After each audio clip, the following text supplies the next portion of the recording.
नमस्कार दोस्तों।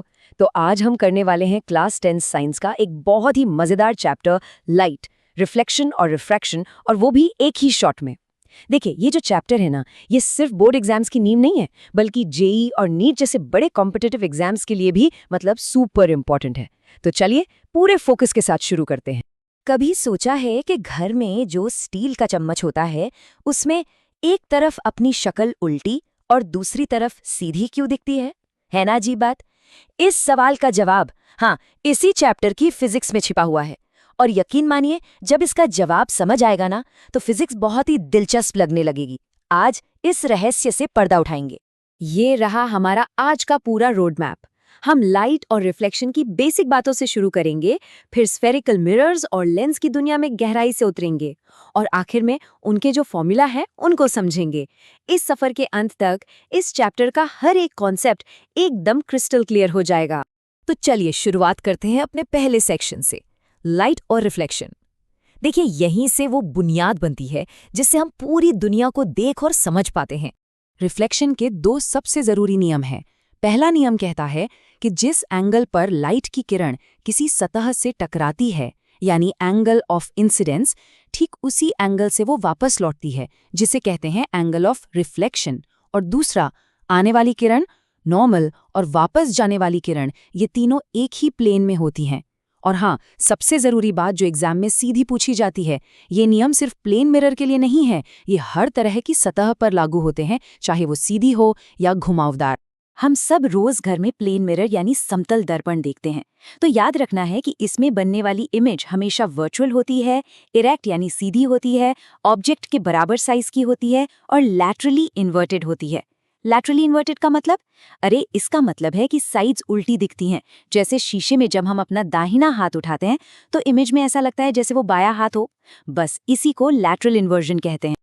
अच्छा, तो अब वापस आते हैं उस चम्मच वाले सवाल पर।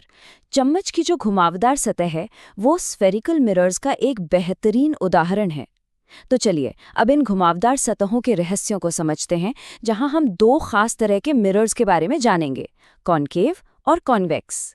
यहाँ देखिए, कॉनकेव मिरर जिसकी रिफ्लेक्टिंग सतह अंदर की ओर धसी हुई होती है, जैसे कोई गुफा हो। इसको याद रखने का एक आसान तरीका भी है। कॉनकेव में केव शब्द आता है जिसका मतलब है गुफा, और गुफा हमेशा अंदर की ओर होती है। दूसरा है कॉन्वेक्स मिरर, इसकी सतह बाहर की ओर उभरी हुई होती है। तो चम्मच का जो अंदर वाला गहरा हिस्सा है वो हुआ कॉनकेव, और बाहर वाला उभरा हुआ हिस्सा हो गया कॉन्वेक्स। अब इन मिरर्स को समझने के लिए कुछ जरूरी टर्म्स को देख लेते हैं। मिरर का जो बिल्कुल सेंटर पॉइंट होता है उसे हम पोल पी कहते हैं। ये मिरर जिस खोखले गोले का हिस्सा होता है उसके सेंटर को कहते हैं सेंटर ऑफ कर्वेचर सी। पोल से सेंटर ऑफ कर्वेचर तक की दूरी होती है रेडियस ऑफ कर्वेचर आर। और सबसे जरूरी फोकस एफ, वो पॉइंट है जहां पैरेलल आने वाली किरणें रिफ्लेक्शन के बाद मिलती हैं। और हाँ, ये फॉर्मूला R=2F न्यूमेरिकल्स के लिए बहुत बहुत जरूरी है, इसे अच्छे से याद रखना है। ये है 4 सुनहरे नियम। अगर ये समझ लिए तो कोई भी रे डायग्राम का सवाल कभी गलत नहीं होगा। पहला, प्रिंसिपल एक्सिस के पैरेलल आने वाली किरण हमेशा फोकस से होकर गुजरती है। दूसरा, जो किरण फोकस से गुजरती है वो रिफ्लेक्शन के बाद पैरेलल हो जाती है। तीसरा, जो सेंटर ऑफ कर्वेचर से जाती है वो बिना मुड़े उसी रास्ते पर वापस लौट आती है। और चौथा, जो किरण पोल पर टकराती है वो बराबर एंगल बनाकर वापस जाती है। बस ये 4 बातें हैं। ये स्लाइड एग्जाम के लिए समझो सोने की खान है। इस टेबल का स्क्रीनशॉट तो ले ही लेना चाहिए। एग्जाम में सबसे ज्यादा केस पूछा जाता है जब ऑब्जेक्ट सी पर हो, जहां इमेज भी सी पर बनती है और सेम साइज की बनती है। और दूसरा खास केस है जब ऑब्जेक्ट पोल और फोकस के बीच होता है, क्योंकि सिर्फ इसी केस में सीधी और वर्चुअल इमेज बनती है, जैसे कि शेविंग मिरर में दिखती है। अच्छा, इनका इस्तेमाल कहाँ होता है? तो देखो, कॉनकेव मिरर को टॉर्च में और डेंटिस्ट इस्तेमाल करते हैं, क्योंकि ये लाइट को एक जगह फोकस करके बड़ी इमेज बनाता है। वहीं कॉन्वेक्स मिरर गाड़ियों में रियर व्यू मिरर की तरह इस्तेमाल होता है। क्यों? क्योंकि ये हमेशा सीधी और छोटी इमेज बनाता है और ज्यादा एरिया दिखाता है, जिसे हम वाइडर फील्ड ऑफ व्यू कहते हैं। ये एक एक नंबर के सवालों में बहुत बार पूछा जाता है। अब बात करते हैं मिरर्स के पीछे की गणित की। घबराना बिल्कुल नहीं है, फॉर्मूला बहुत ही आसान है। बस एक बार साइन कन्वेंशन को ध्यान से समझ लिया तो फिर सारे न्यूमेरिकल्स मक्खन की तरह सॉल्व होंगे। अब ध्यान से देखना, ये सबसे जरूरी स्टेप है। हम मिरर के पोल P को ग्राफ के ओरिजिन की तरह मानेंगे, मतलब 0,0। अब नियम बहुत सिंपल है। पहला, ऑब्जेक्ट को हमेशा लेफ्ट में रखा जाएगा। दूसरा, लेफ्ट की तरफ नापी गई सारी दूरियां नेगेटिव होंगी और राइट की तरफ वाली सारी दूरियां पॉजिटिव। और तीसरा, प्रिंसिपल एक्सिस से ऊपर की हाइट पॉजिटिव होगी और नीचे की नेगेटिव। बस यही बातें याद रखनी है। ये है हमारा मास्टर फॉर्मूला, मिरर फॉर्मूला। ये ऑब्जेक्ट की दूरी u, इमेज की दूरी v और फोकल लेंथ f के बीच का रिलेशन बताता है। और दूसरा फॉर्मूला है मैग्निफिकेशन का, जो ये बताता है कि इमेज ऑब्जेक्ट से कितनी बड़ी या छोटी बनी है। यहाँ पर एक बात ध्यान देने वाली है, मैग्निफिकेशन में लगा माइनस साइन बहुत ज़रूरी है, इसे भूलना नहीं है। क्योंकि अगर m नेगेटिव आता है तो इमेज रियल और इन्वर्टेड होगी, और अगर m पॉजिटिव आता है तो इमेज वर्चुअल और इरेक्ट होगी। चलिए अब चैप्टर के दूसरे और उतने ही रोमांचक हिस्से में चलते हैं, रिफ्रैक्शन। कभी पानी के ग्लास में रखी पेंसिल को मुड़ा हुआ देखा है? वो कोई जादू नहीं है, वो फिजिक्स है। इसी को रिफ्रैक्शन कहते हैं। जब लाइट एक ट्रांसपेरेंट मीडियम से दूसरे में जाती है तो वह अपना रास्ता बदल लेती है, मतलब मुड़ जाती है। इसी घटना को रिफ्रैक्शन कहते हैं। अब सवाल है, ऐसा होता क्यों है?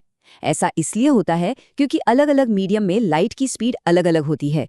इसे ऐसे समझो जैसे कोई पक्की सड़क पर तेजी से भाग रहा हो और अचानक उसे कीचड़ में भागना पड़े। स्पीड कम हो जाएगी और रास्ता भी थोड़ा बदल जाएगा। लाइट के साथ भी बिल्कुल ऐसा ही होता है। रिफ्रैक्शन का दूसरा नियम है स्नेल्स लॉ, जो बहुत ही महत्वपूर्ण है। ये कहता है कि एंगल ऑफ इंसिडेंस का साइन, मतलब साइन आई, और एंगल ऑफ रिफ्रैक्शन का साइन, मतलब साइन आर, इनका जो रेशियो होता है वो हमेशा एक फिक्स्ड नंबर होता है। और इसी फिक्स्ड नंबर को हम उस मीडियम का रिफ्रैक्टिव इंडेक्स कहते हैं। मिरर्स के बाद अब बारी आती है लेंस की। ये भी दो मुख्य तरह के होते हैं, कॉन्वेक्स और कॉन्केव, जो लाइट को या तो एक जगह इकट्ठा करते हैं या फिर फैला देते हैं। इस स्लाइड में देखिए, कॉन्वेक्स लेंस बीच में मोटा होता है और लाइट को एक जगह कन्वर्ज करता है, मतलब इकट्ठा करता है। इसीलिए इसे कन्वर्जिंग लेंस भी कहते हैं। और दूसरी तरफ कॉन्केव लेंस बीच में पतला होता है और लाइट को डाइवर्ज करता है, मतलब फैला देता है। इसलिए ये डाइवर्जिंग लेंस कहलाता है। देखिए फिजिक्स कितनी खूबसूरत है। ये टेबल बिल्कुल वैसी ही है जैसी कॉन्केव मिरर वाली टेबल थी।